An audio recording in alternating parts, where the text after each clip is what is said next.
I just realized something that I'm also going to do for my course, and that is adding in elements of film and various examples so that people can see, like, bring the reading and videos together with either current quote unquote discourse and or what we've been shown in the media so that you can understand how to really and truly pick up on these things and actually like be like, wait a minute, oh yeah, that's harmful, or be able to have that insight so that you can have conversations with people around you.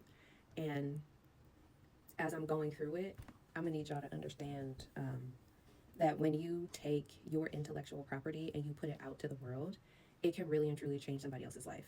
And I also want to note that the course that I am providing is coming from a master's level course. So, yes, there's going to be a lot of reading, and there's also going to be video elements and pulling in things. So, this is not going to be something that you could just sit down in an afternoon and just say, oh, okay, I got it.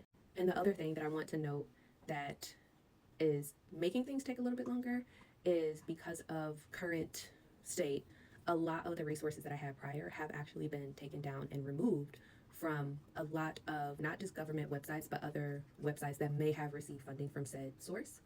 So I need you to understand that it is very much so an attack on education, on literacy, on learning, on culture, on history, on learning how these systems were put in place. And remember that oftentimes your oppressor has also studied history and things that will impact marginalized communities. Why do you think the comparison of current state with the past has happened? But you also need to understand that said person from the other country that a lot of people are comparing the current administration to learned from who?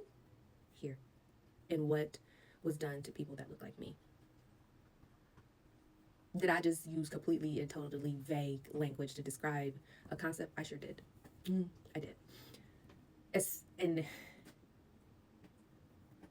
I really, really want people to wake up and start understanding that when you are so focused on the chaos and confusion of people who refuse to get off their phones and go outside and actually get involved, we're never going to progress.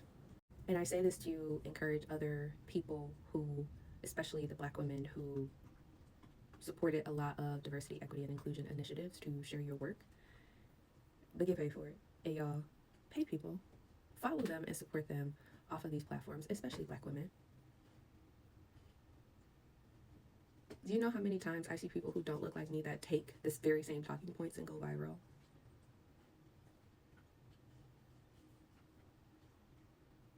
It happens a lot here, especially. Um, so yeah, I just wanted to toss a couple things out there and just encourage you to sit with the fact that our history is trying to be erased. What does that look like for you? What does that look like for your family, your friends, your children?